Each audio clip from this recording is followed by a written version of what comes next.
Good morning guys. আজি এটা question লৈ আহিছো যেটো আমাৰ আসাম পুলিচ এছআইৰ 2019 ত আহিছিল।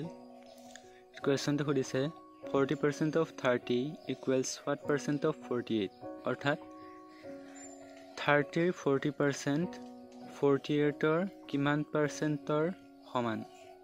এই কাৰণে আমি চাব লাগিব এটা শৰ্ট ট্ৰিক আমি যদি চাব যাওঁ দুটা যেহেতু 0 আছে গতিকে 3 4 যা 6 12 অর্থাৎ 30 40% 12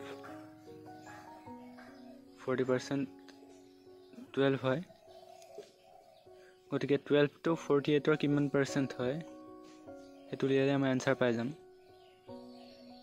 তো 48 divided by যদি আমি 4 কৰো তেতিয়া আমি 12 পাম অর্থাৎ 4 means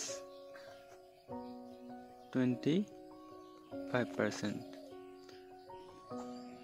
গতিকে 40% of 30 equals to what percent of 48 answer হব 25% of 48 is equal to 40% of 30 গতিকে অপশন নাম্বার A শুদ্ধ হব।